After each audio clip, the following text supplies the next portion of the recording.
Good evening, everyone. We are thrilled to be welcoming Terry O'Reilly back to the Ottawa Writers Festival with his latest offering, My Best Mistakes, Epic Fails, and Silver Linings.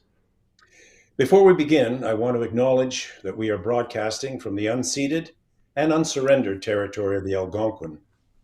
We recognize our obligation as settlers on this land to work to repair the harm perpetrated upon Indigenous communities and acknowledge the ongoing trauma colonialism has inflicted on First Nations, Métis, and Inuit peoples.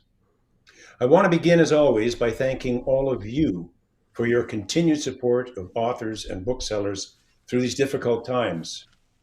But there is light at the end of this 18-month-long tunnel. Rumor has it that we will be presenting a hybrid live online event in early December, so stay tuned. Our official bookseller is Perfect Books on Elgin Street, and I know that wherever you are right now, there is an independent bookseller nearby who would be more than happy to sell you some great books. The festival is supported by generous individuals like you, so I hope you'll consider making a donation. We can't do this without you. Our host this evening is the personality that makes CBC Radio's All in a Day, Ottawa's #1 afternoon drive program. Each weekday from 3 to 6 p.m., the show brings us a fresh take on the news, regular weather and traffic updates, and overview of the best cultural events in the region, and insightful interviews with politicians, musicians, artists, thinkers, and more. So let's give a warm virtual welcome to Alan Neal. Hello, everybody. I can hear the applause. I can hear it deep down somewhere. Just so everybody knows, I am broadcasting. I stayed late. I'm at work, in case you think my interior decorating was my best mistake. This is actually the studio. I'm not doing this from home. I've learned the importance of admitting when you've made a mistake, when you've been wrong or made bad judgments. And I learned that you must accept the consequences of your actions. That's part of being the man I want to be. I would love to take credit for those words, but they're not mine. They aren't even the words of our esteemed author this evening, Terry O'Reilly. They are the words of one of the mistake makers, the Terry chronicles in the book, the actor Rob Lowe, whose career as a screen idol and heartthrob took a turn, shall we say, when a sex tape that he'd made with two women turned out to include one partner who was underage. In the book, O'Reilly examines what happens to Lowe's projects and celebrity and private life when that tape took his career off the rails. But the apology I just quoted is not what turned things around again for Lowe. And that is what interests O'Reilly in all these stories that he tells in the book. Every chapter, a mistake might be something to deal with, but it also leads the person who made that mistake to a new place in their lives, to a new creative space, a challenge to face. If it's a declaration made by Bill Maher or Natalie Maines that takes their career in one direction, an error in printing that leaves a company with miscolored insulation, or a comic book superhero that doesn't quite look right, a mistake in mastering leaves Billy Joel without an album to promote, a malfunctioning shark leaves Steven Spielberg in a movie without a monster. Terry O'Reilly, I have always loved his shows, O'Reilly on Advertising and The Age of Persuasion and Under the Influence, because they've always shown how advertisers promising perfection have moved us to do things. So it's kind of fascinating to see this book, how he examines how imperfections and mistakes have inspired some to do more. And I'm thrilled to say Terry O'Reilly is with us this evening. Hello there. Hello, Alan. How are you? I am doing just fine. This was a fascinating read. And I'll start with Rob Lowe, because the way, I have to say, my memory, considering I lived through the whole Rob Lowe scandal at the time, I had managed to completely forget it. When I got to the chapter, I'm like, oh, is this where he dances with Snow White and the Academy Awards? Is that what the big mistake is he's going to make? That is how quick the public can forget things. But you say the way he turns things around, he gets his career back on track, is when he appears on Saturday Night Live. Why do you think that was effective in turning what was a scandal into a new career move? Well, that sex tape scandal was one of the first celebrity sex tape scandals in history. It wasn't the first, but it was probably second. So the interesting thing about it was that Rob Lowe's phone stopped ringing, which is every actor's nightmare, that no one wants you anymore. And it literally went silent. Even he felt abandoned by his friends, by fellow actors. Like nobody was reaching out to him. I think he got one call of support from somebody. I think it might, I can't remember who it was now, but somebody called in and said, "You're going to be okay through this. Just wait." But no one else did. He felt very alone, very isolated. And then one day the phone did ring, and it was Lorne Michaels. And Lorne Michaels wanted him to host Saturday Night Live. And of course, he knew instantly what that meant, that Lorne Michaels was going to poke fun at the whole scandal. And Rob Lowe's management, his agent, his manager, everybody around him said, "Don't do it, Rob. Don't do it. They're just going to make fun of you." He decided to do it. And he did make fun of himself even in his opening monologue throughout the rest of the show. But what happened there was he met Lorne Michaels and he met Mike Myers. And we saw that he actually could be funny, because prior to that, he Right. was like Mr. Heartthrob. He wasn't a Yeah. comedy guy. And Outsider guy in the towel. yeah, no, exactly. And then he got cast in Wayne's World, which was a comedy. And then if you look at his career from that point to now, comedy was what really resurrected his career. So if he hadn't done Saturday Night Live, we don't know where his career would have gone. But the scandal made him reevaluate himself, because he had an addiction problem. Yeah. He had made that bad decision on the sex tape, and then now he was being resurrected through comedy. So his big mistake led him to have a show on the air now. First, I think he's had a show on the air for 27 consecutive years now. So I mean, Yeah. it's a huge accomplishment, right? There's a line he says at the end of that chapter where he says, "I would do everything the same, and the scandal Right. was the best thing that ever happened to him." And I wanted to talk to you about that because in one sense, I get what you're saying, that, of course it resurrected, Saturday Night Live resurrected him, which is one thing. But Yep. to say the scandal was the best thing that ever happened to me and I would do Yeah. everything the same, does it surprise you when people say, "Oh, I'm so glad this mistake happened"? Because is the mistake making the sex tape? Is the mistake that it got into the public? Is it really? Do you believe that they really wish that those things hadn't happened? I I kind of do, Alan, and that was almost the criterion for a lot of the stories in this book. I needed to find stories where people made a catastrophic mistake in their career, but then felt it was the best thing that ever happened to them. I think what Rob was saying there was not that the scandal was the best thing that ever happened to him, but the fallout of it forced him to clean up his act. And then he had the courage to go on Saturday Night Live, and that's what led to the career he has now. It wasn't so much that he applauds that he had sex with somebody who was underage in that state, but I think it was the after effects of what he had to deal with. And everybody in this book had to muscle through a Yeah. mistake. They had to get through the pain of it. A lot of people run away from mistakes, right? They disappear into the ether. They don't come back. They abandon their careers. And the people who stick with it, who muscle through it, find an opportunity at the heart of this gigantic mistake, which I find endlessly fascinating.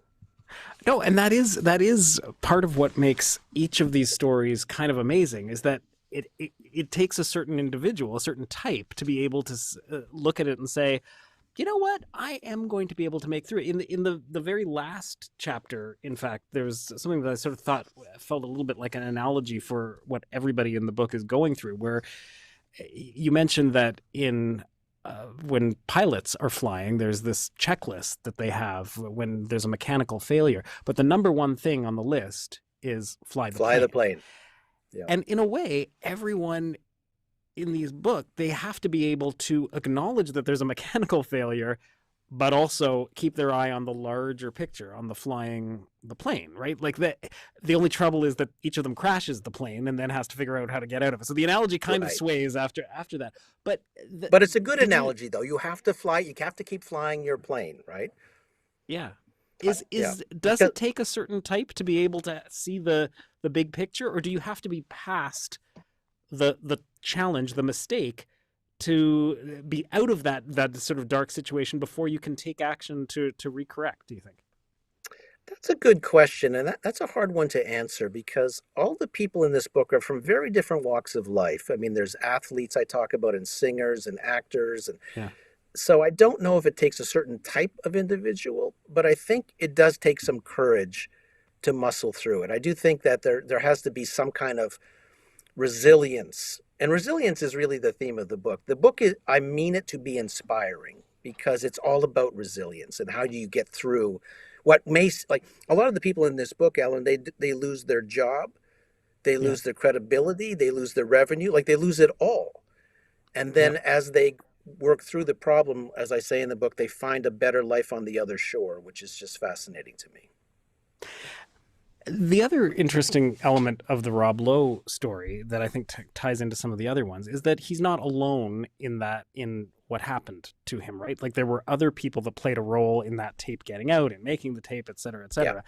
Yeah. And it did get me thinking about trust with mistakes, like your relationships with other people. In the story of the baker Kathleen King, where she trusts other people with her business too much and ends up getting kicked out of her own family. Even in the Steve Jobs story, where the relationship with John Scully was festered. I mean, it ended up being two people who didn't really trust each other, allowing that to break apart. Again, I know every person is different, every relationship is different. But did you learn as you went on something about after you go through a mistake that is based on somebody letting you down in some way or another, or somebody being less than trustworthy, are you more likely, do you think those people trust people more afterwards, after they've come to the like, oh, this was the best thing that ever happened to me moment, or are they more likely to not trust people in the future? Well, that's interesting too, because quite a few of the stories in the book are about a breakdown of trust. When someone feels betrayed, I think that's one of the worst feelings you can ever have. I think that leads to a lot of movie storylines, to a lot of murders. I think, betrayal is one of the deepest feelings you can have, where you literally, the anger, you can be consumed by betrayal. But I think it's interesting that Kathleen King is a great example of that, because she was betrayed completely by her partners. They stole the business she created and found it right out from under her feet. But one of the lessons she learned, which I think is so fascinating and answers your question, Alan, is when she built up her second business from the ground up, she learned that she couldn't be emotionally involved in it anymore. She could still be passionate about it, but she learned to take the emotion out of it so she could be more objective about decisions. When something did go sideways, it wasn't a punch to the heart.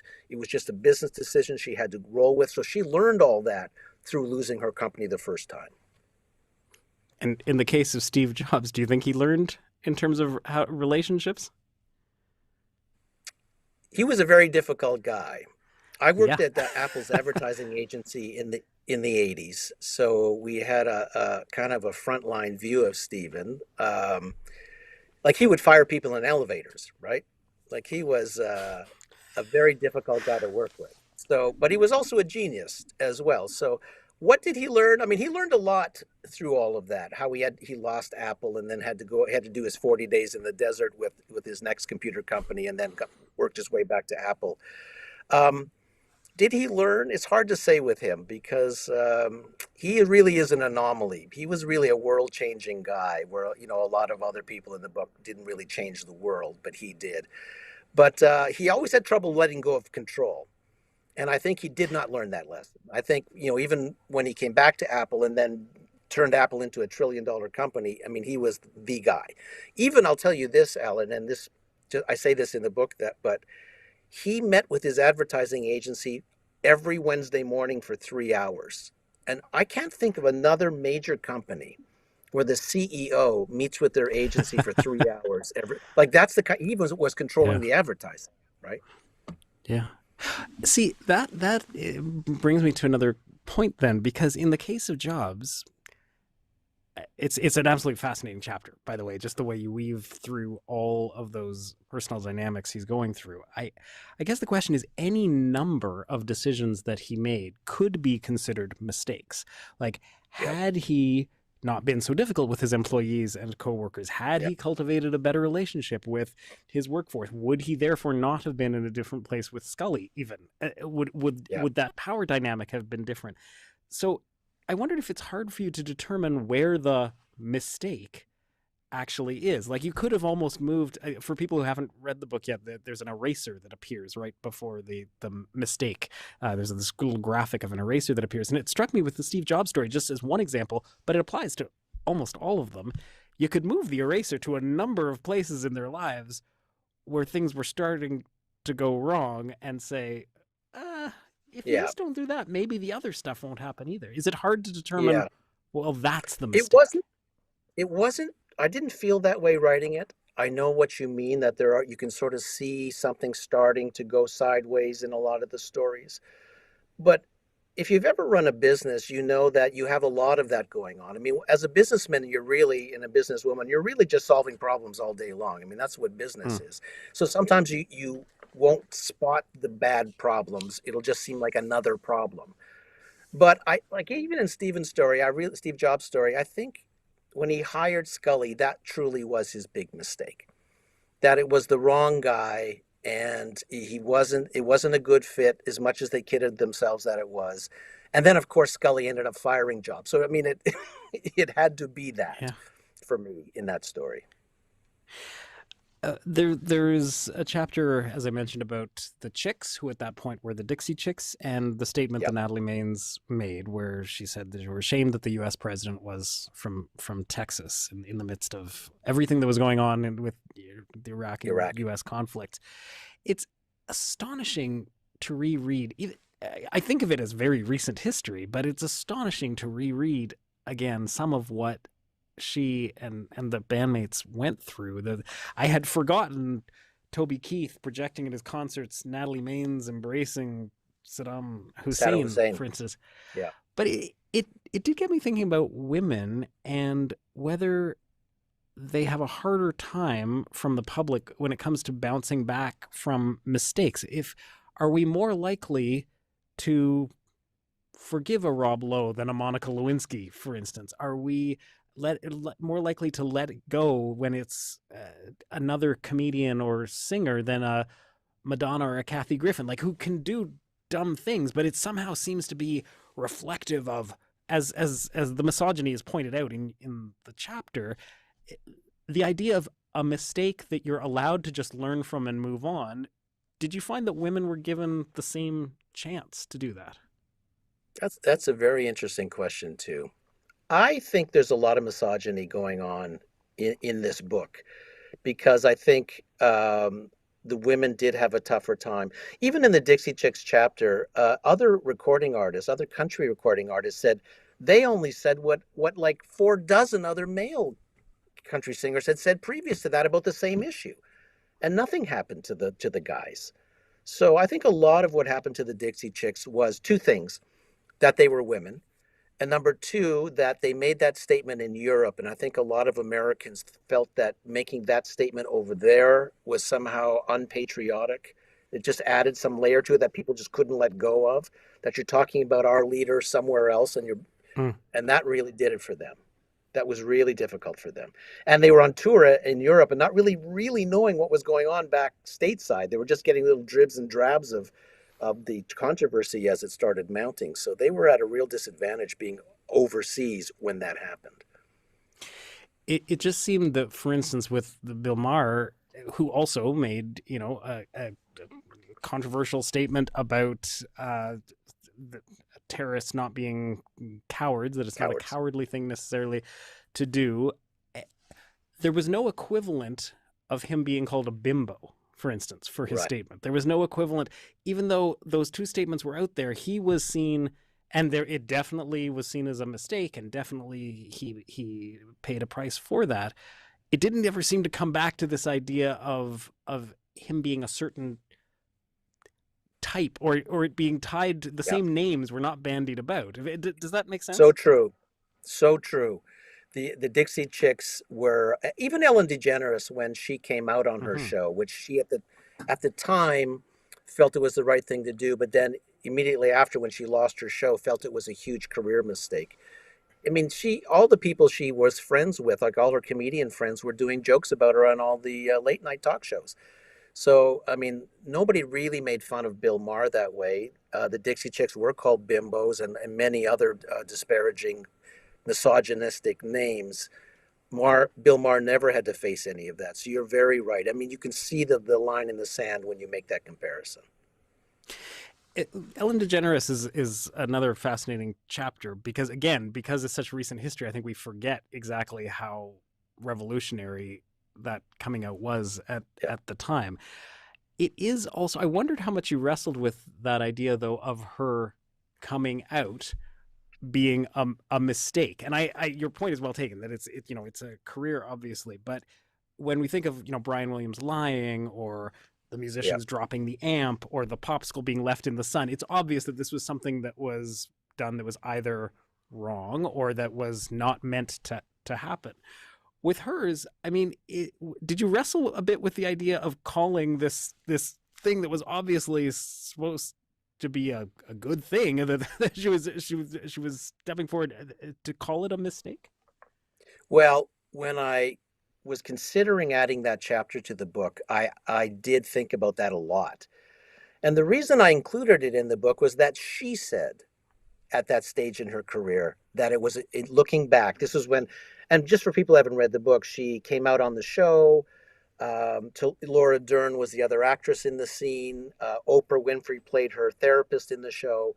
After that show, Oprah Winfrey got more irate phone calls to her company. She had to bring in extra telephone people, like operators to answer calls. She'd never had that much hatred thrown at her. Mail. Laura Dern didn't work for a year after that, and she was just playing a role in this show. So and then Ellen lost her show, lost her revenue, lost her job, and she was, people were yelling at her on the street. She apparently had some horrible violence happen to her on the street occasionally.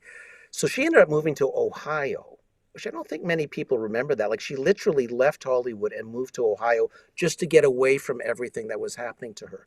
In that time, when she was in Ohio, licking her wounds, having lost everything, she said at that time, I felt that it was the biggest mistake of my career. And when I read that she had said that, that's what placed that chapter in the book. It wasn't me making that call. It was her making that call.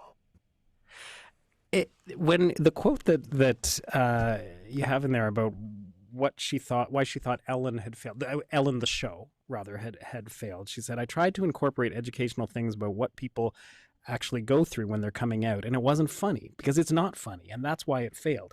And by failed, I mean got canceled. It struck me that how much with so many mistakes, or what is perceived as mistakes, of course, timing is everything, because now television is rife with shows about unfunny, awkward things that people go through. Like the very idea of what is comic and what is funny shifts. If that show had been done without a laugh track, right, the perception of how it would have been received, or if it had been a dramedy at the time, how differently, whether we would have seen it as a mistake. I wondered whether when you're going through it, is it I suppose is it ever possible to divorce the mistake, what's perceived as a mistake, from the medium around it, or what is existing at the time? Can you ever sort of transpose and say, if only this had happened 5 years down the road, we wouldn't be seeing it the same way? I think Ellen even said that in some of the quotes that I referenced in that chapter, because Will and Grace became a huge show right on the heels of all that, with two main gay characters in that show. So timing, I mean, when Obama gave her the Medal of Freedom, he really referenced that in a big way in his speech about her, about how brave it was to kick open the doors. Because let's put it in context, that was the first time a leading actor on a primetime sitcom was gay, came out and was playing a gay person. I mean, it had never happened before. So she really was a pioneer, and that's what Obama was talking and speaking to when he put the Medal of Freedom around her neck. That was, we forget how courageous that moment was, period. Not just for Ellen, but period.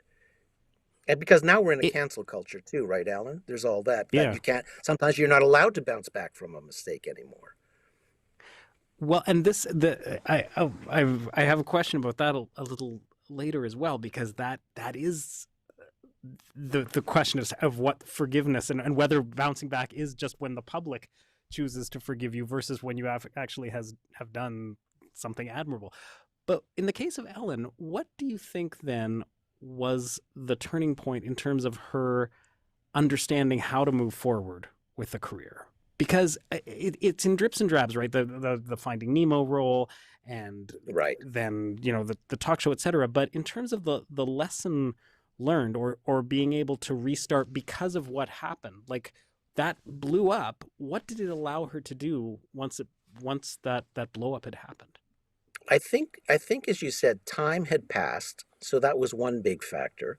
She had tried a second sitcom, if you remember, in the book, which people have probably forgot because not many people watched it. But I she had a had second totally sitcom. forgotten about this. I am a pop culture nerd, and when I saw the Ellen Show, what the Ellen Show? I don't remember this. Yep. And then, Yep. yeah. She is about a show about being a dot-com multi-billionaire who moves back to her town when her dot-com melts down.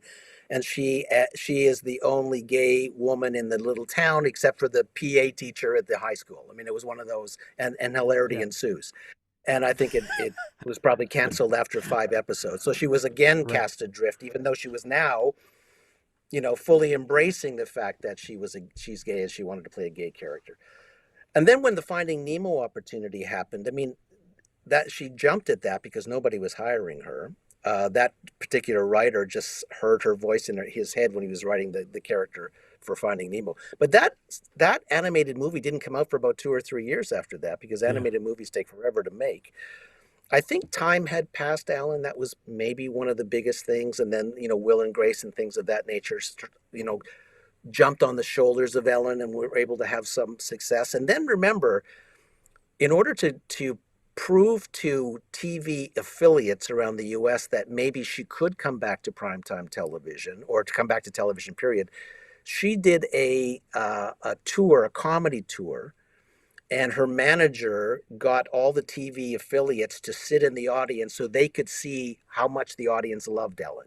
They had to prove to the TV affiliates that she was still loved. And when they saw that, they were willing to re-entertain the notion of her coming back. And of course, she came back with her incredibly successful afternoon talk show. It's also at the beginning of that chapter we learned that Terry O'Reilly worked with Ellen DeGeneres. That there was in a way that on the Labatt beer commercial where she was. Do you remember what the lines were that she had to say in the commercial? Well, this is a great story about how great she is. So very quickly, I was directing a campaign for Labatt. And it's very hard to find great actors for beer commercials because there's so many beer commercials. And if you're in a Molson commercial, you can't be in a Labatt commercial. So if I needed really great comedic talent, it would be hard to find at any given time because they'd already be, working on other campaigns. So I said to the advertising agency, I'd like to cast this in Los Angeles because there'll be no conflicts down there of interest. Like if someone's in a beer campaign in the US, it doesn't matter. And the talent pool is nice and deep down there. So I needed about 7 or 8 roles, I think, but one of them I needed a really funny mid-20s female, and she just had a couple of lines in every commercial, about 6 or 7 commercials. When I listened to the audition tape, they're usually audition tapes, for those who have never heard them, are never great. You're sort of listening to, somebody you think, I think they can get there with a little bit of direction. I kind of like the sound of the voice. I like their attitude, but rarely does anybody ever nail the lines in an audition because they're not getting any direction. They're guessing. When I heard this actress's audition, it was so good. Every line was so perfect that I said, that's one of the best auditions I've heard in a long time.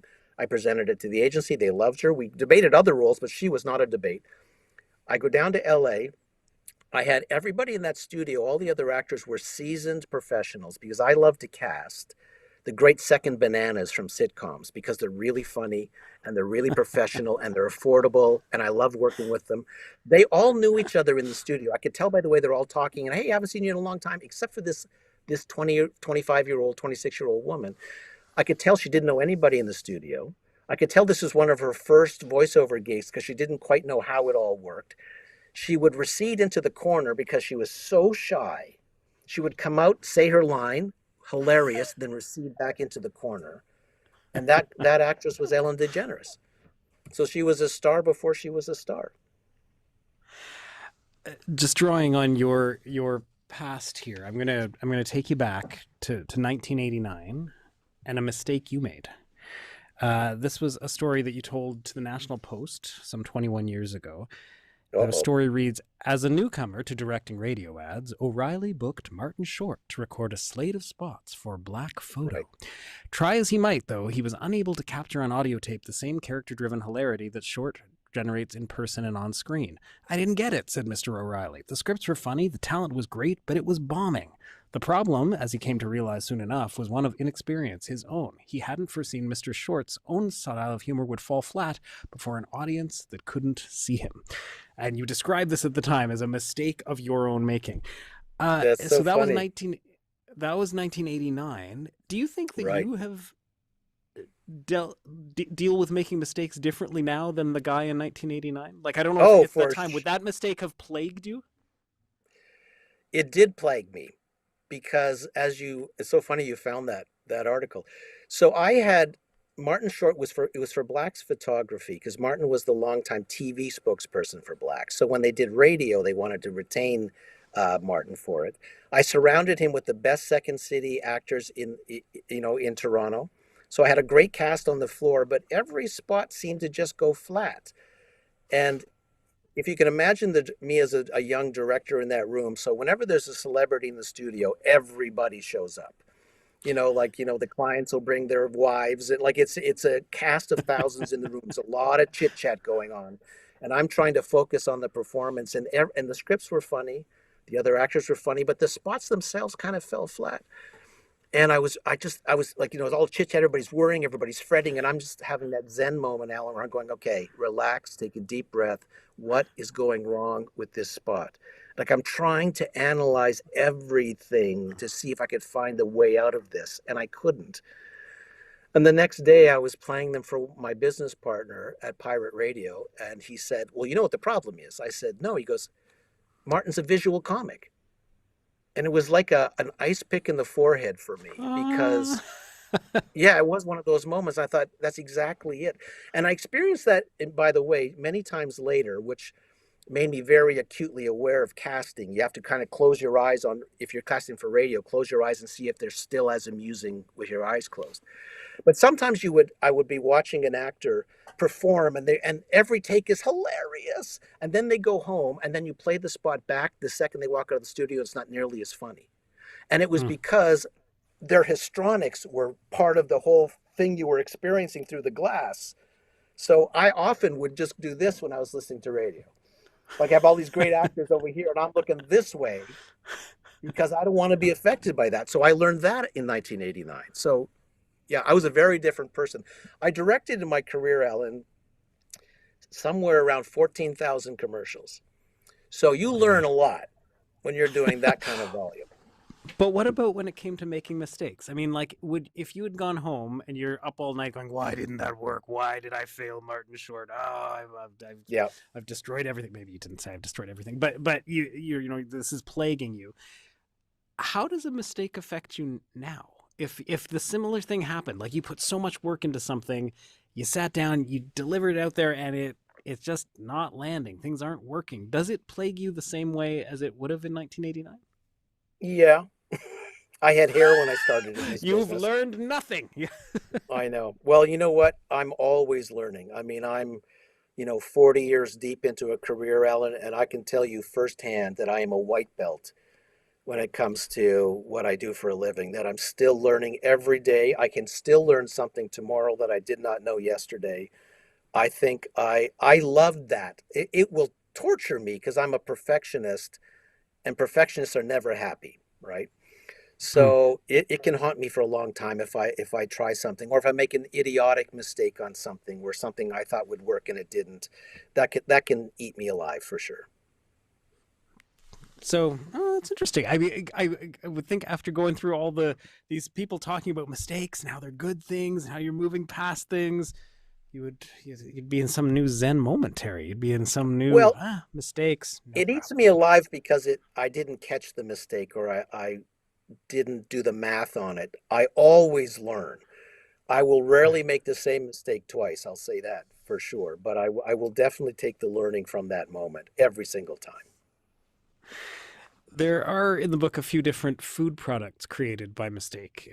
One is created by an 11-year-old Frank Epperson when he leaves a fruit drink on his porch. And the other is the Kellogg brothers discovering that when you try to roll cooked wheat, that you don't get long sheets of dough, you get flakes. So one 11-year-old makes popsicles and the other makes cornflakes. It struck me that with both of those stories and with some of the other accidental inventions in the book, these same things must have happened to others. There's probably somebody else out there who had a fruit drink freeze, and probably somebody else who went, those crumbled.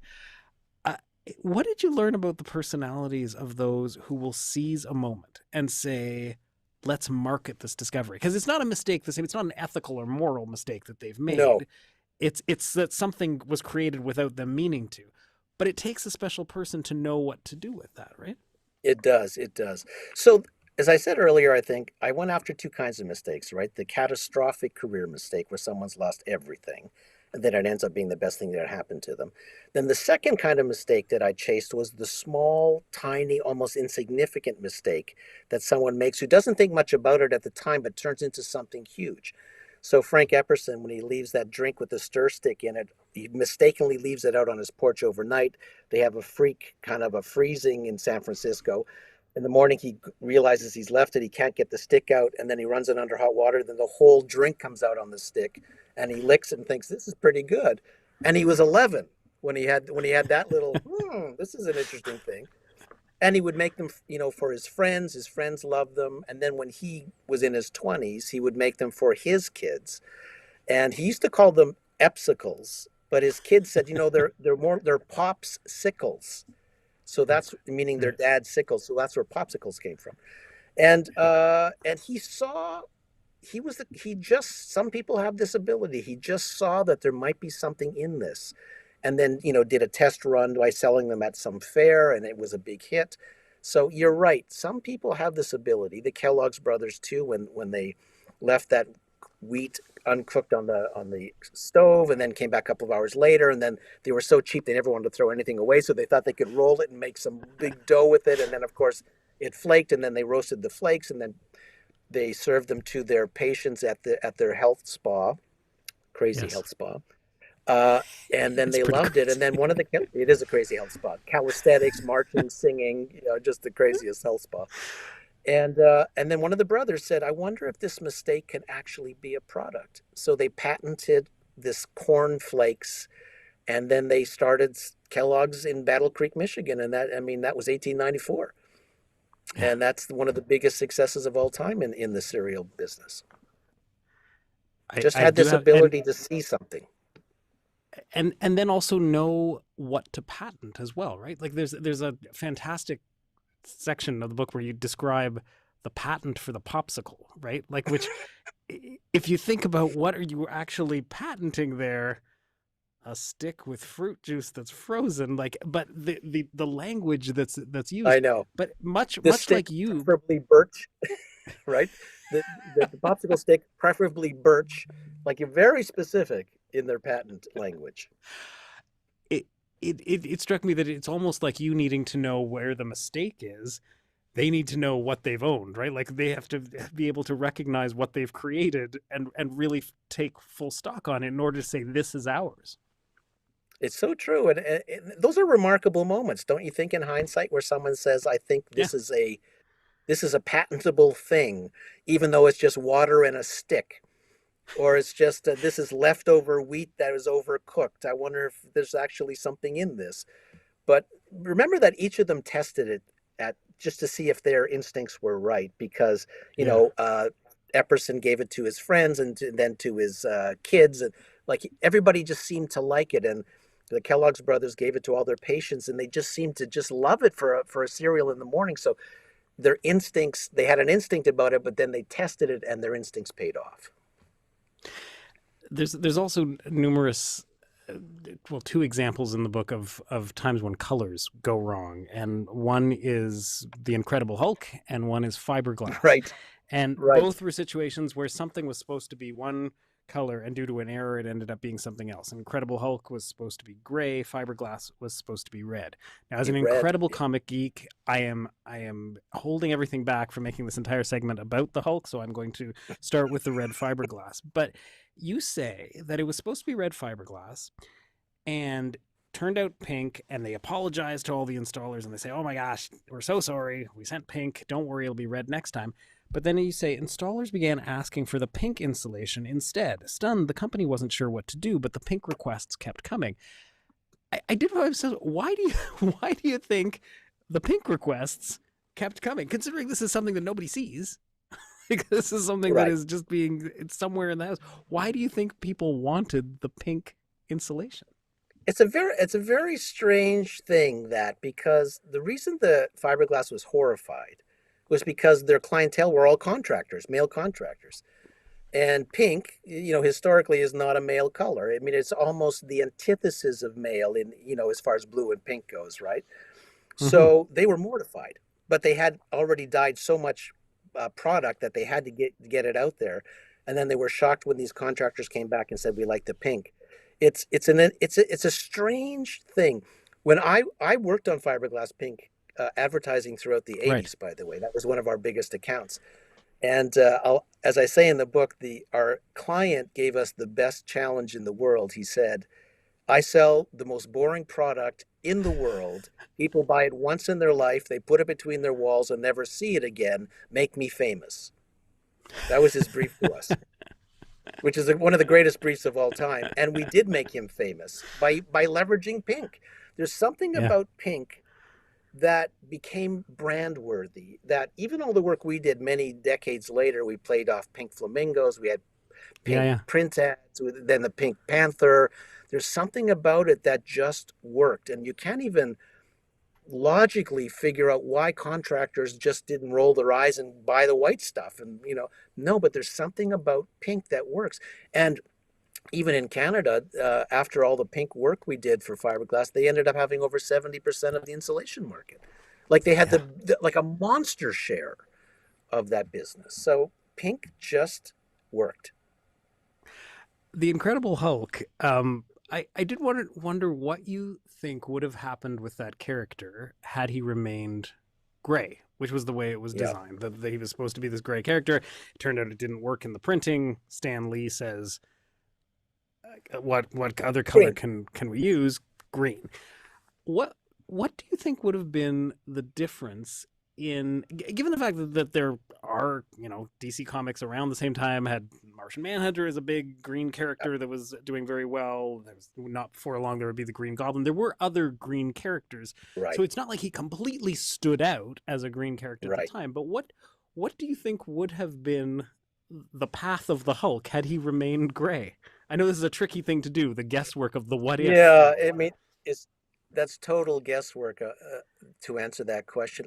I could only think that for some, weird alchemy reason that it would not have worked as well. Now, somewhere in the future, they did revert back to gray. Like in the many years later, they did go that route.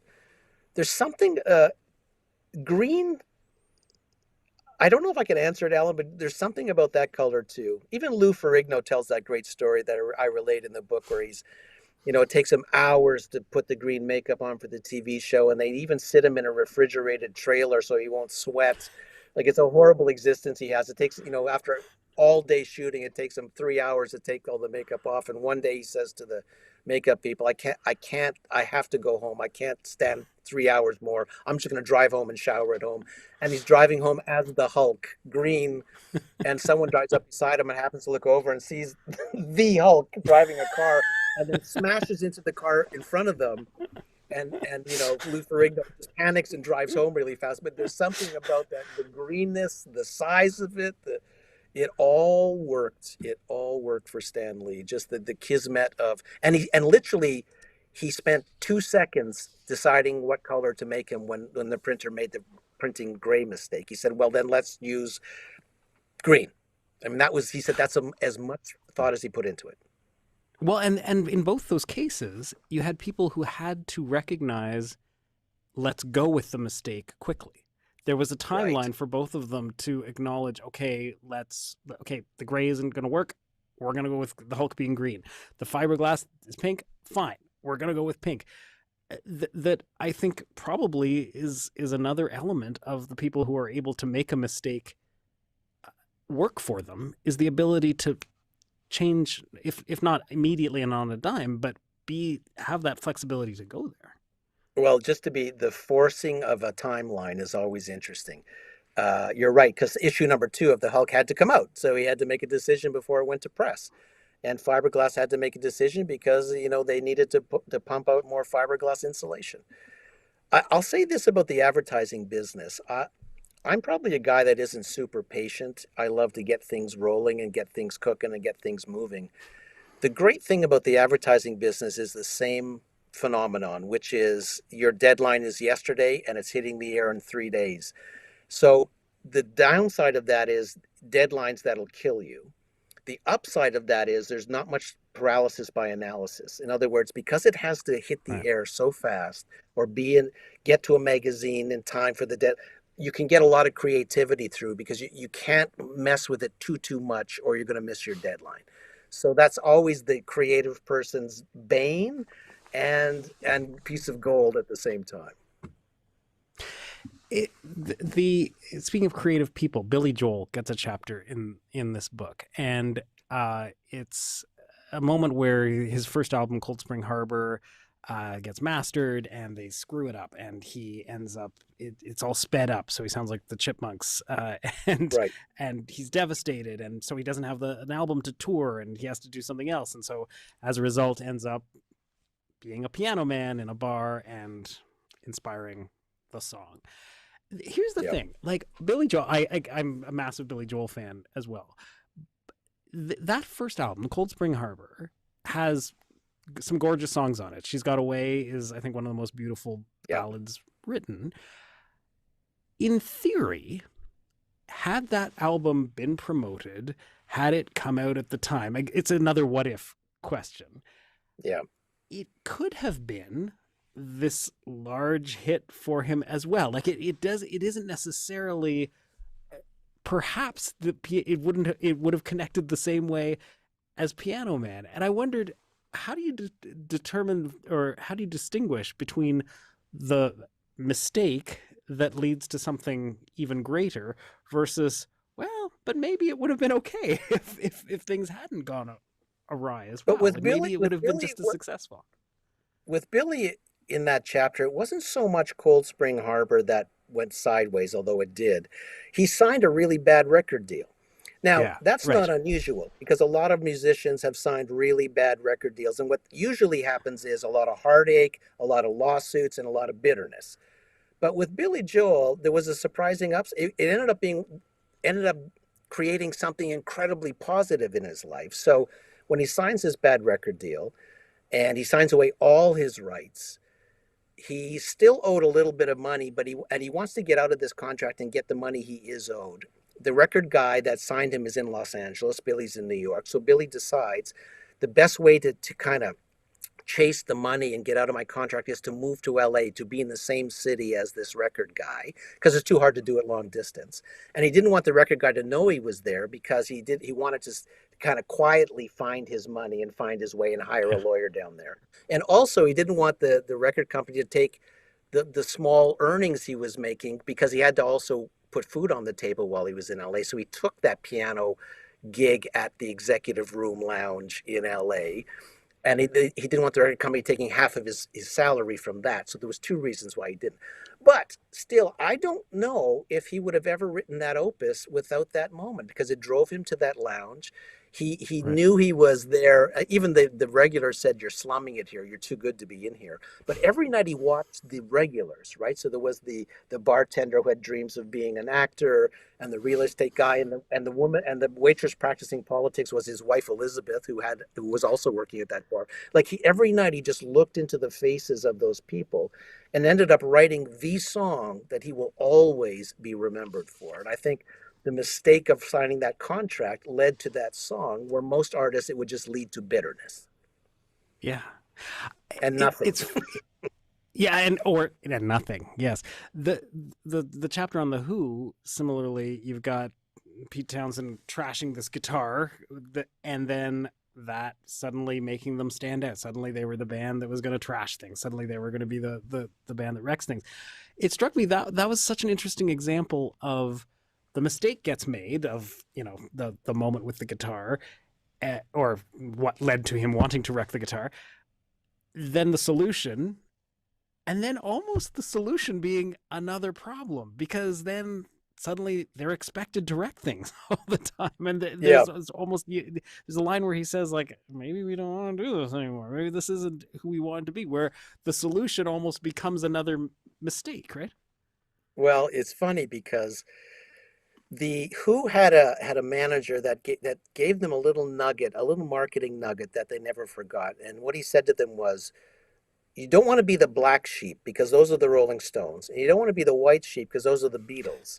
You need to be the red sheep. He said, what you need to do is you need to find your thing. What makes you the red sheep? You have to find something you can call your own, and that will make you the red sheep, so people will remember you and you'll stand out. And then when Pete Townsend was playing that bar, they played that bar, by the way, many times, except that particular night, the bar had rebuilt the stage. They tore down the old one, put up a new stage, and it was 3 or 4 inches higher than the stage the Who was used to playing on.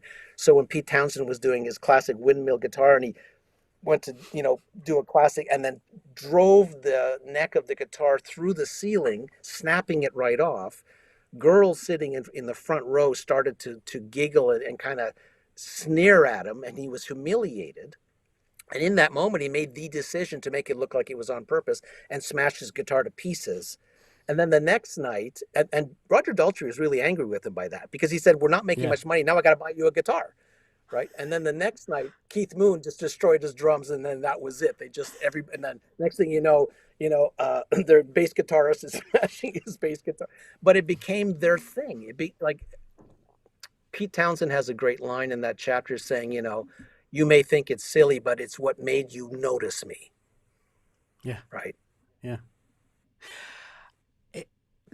Lastly, the chapter on Jaws that starts the book is such a classic example of the mistake that happens where, they've done all these tests on a big animatronic shark, 3 different animatronic sharks that are going to be used in this film, and they get out to shoot Jaws, and the sharks go in wide. It turns out they don't work in salt water, and they short circuit, and you have a failed Jaws. You have flaws, as it's put.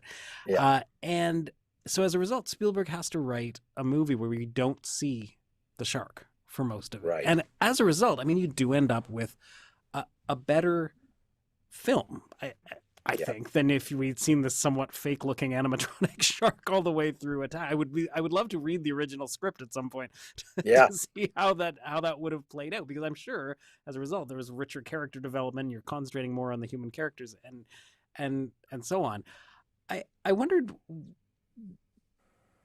when you think of the example of Jaws, what does it tell you about understanding, again, what to do with the mistake, how you move on forward creatively in a moment? Because again, it plays back into that idea of the timeline as well, of needing to come up with a solution pretty quickly and deliver a product when a lot of people are waiting for you.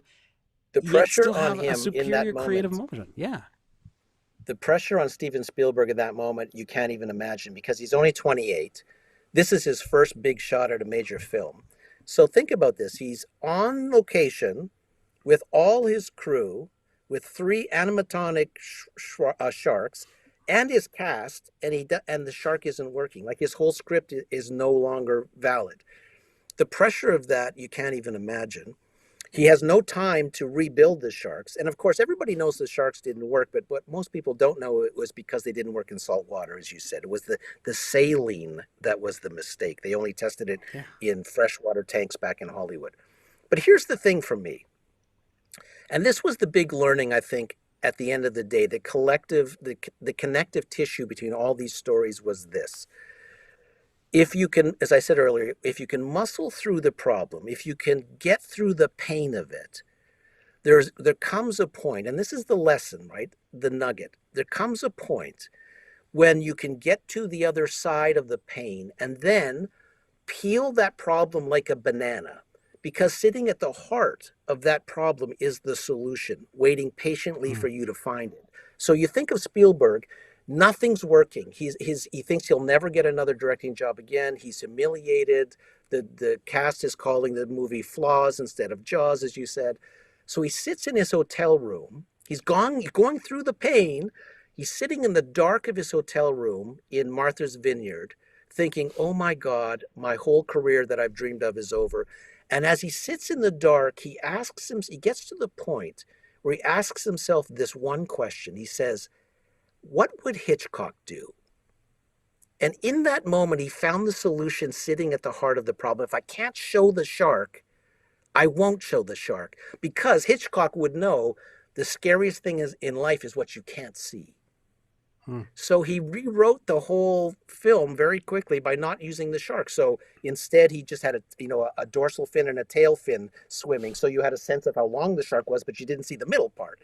And, when he used those big yellow barrels to show how strong and how fast the shark moved. And then, of course, John Williams' score was everything. Where, that great dum dum dum dum. So when the shark got closer to you, the music really got loud. And then when the shark swam away, the music receded.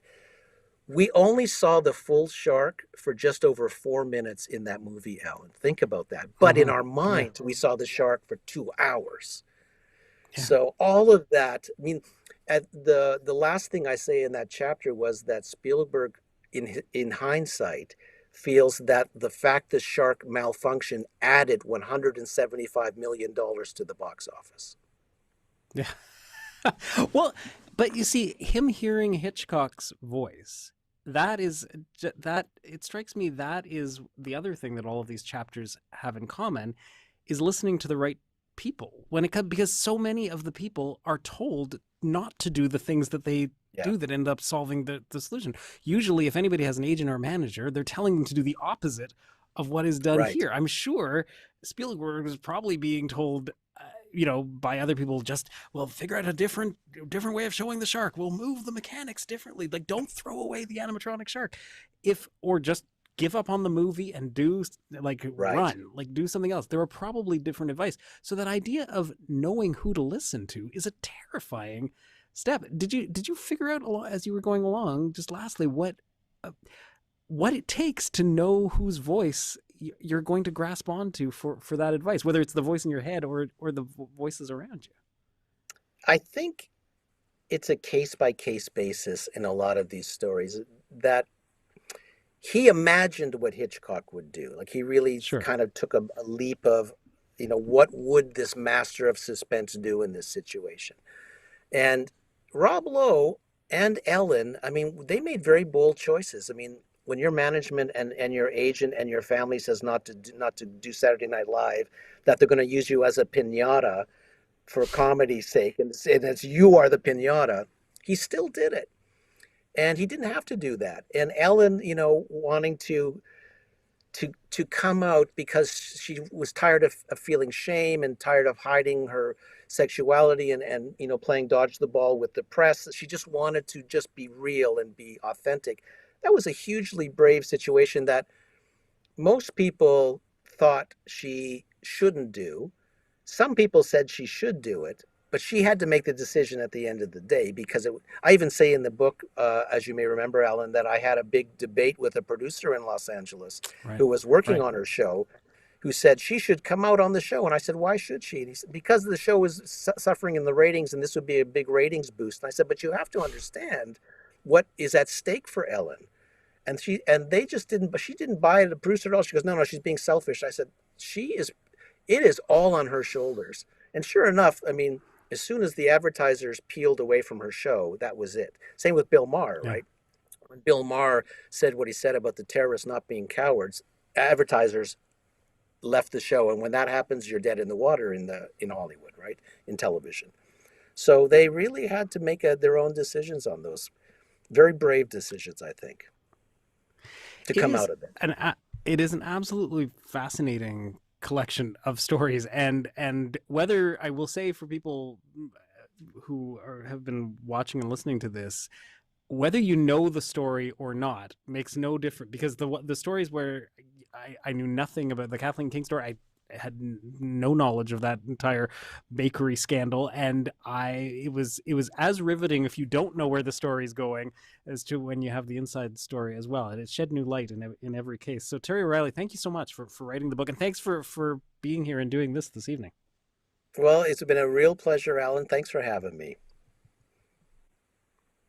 And now, in the interest of best mistake, I realize I never found out how we're supposed to end this. So I'll just wait and see if it all shuts down at 8:30 or if someone comes back on.